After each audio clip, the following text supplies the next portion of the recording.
Hello students, आज का हमारा टॉपिक है आगमन विधि।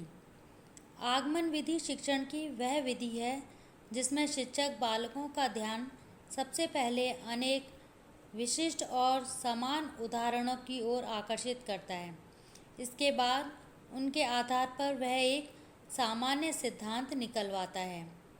बाद में शिक्षक द्वारा निकाले गए सामान्य सिद्धांतों की सत्यता प्रमाणित करने के लिए कुछ अन्य उदाहरणों को प्रस्तुत करता है। जैसे मान लीजिए छात्रों से यह सामान्य सिद्धांत निकलवाना चाहता है कि मनुष्य एक प्रगतिशील प्राणी है।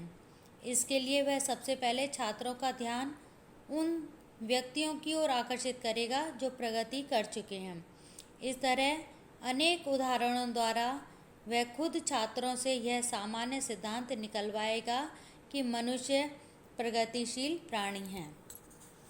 आगमन विधि में कुछ पद होते हैं जिसमें पहला होता है उदाहरण।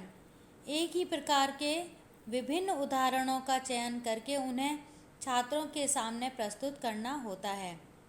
फिर निरीक्षण, समस्त उदाहरणों का अवलोकन द्वारा तुलना करके उनमें समानता देखना और एक परिणाम पर पहुंचने का प्रयास करना होता है। इसके बाद नियमीकरण, एक ऐसे नियम या सामान्य सिद्धांत का छात्रों द्वारा निर्धारण करके जिनसे अपना अभीष्ट उद्देश्य सिद्ध हो सके। फिर है परीक्षण, छात्रों द्वारा कुछ अन्य उदाहरणों द्वारा प्राप्त नियम या सामान्य सिद्धांत की सत्यता सिद्ध करवाना होता है। आगमन विधि के द्वारा शिक्षक को उसे सामान्य नियम बताने की आवश्यकता नहीं पड़ती है, क्योंकि इसमें बालक स्वयं परिश्रम करके नए नियम या सिद्धांत की खोज करता है।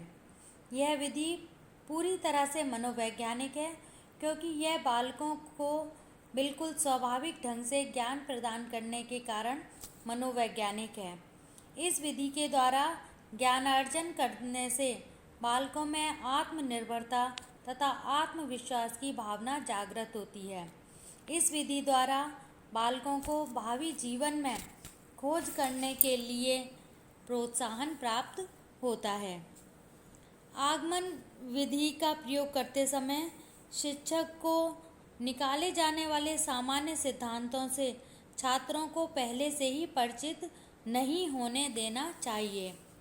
शिक्षक को जहाँ तक संभव हो सके सरल एवं समझने योग्य उदाहरणों को प्रस्तुत करना चाहिए।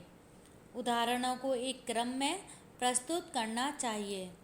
उदाहरणों में समानता होनी चाहिए। प्रश्न सरल और प्रासंगिक होने चाहिए।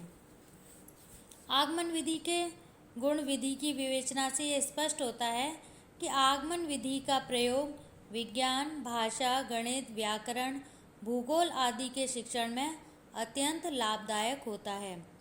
व्याकरण, जो कि बहुत कठिन विषय है, इस विधि के प्रयोग से बहुत ही सरल हो जाता है, लेकिन उच्च कक्षाओं की अपेक्षा निम्न कक्षाओं के लिए ही यह अधिक उपयोगी है।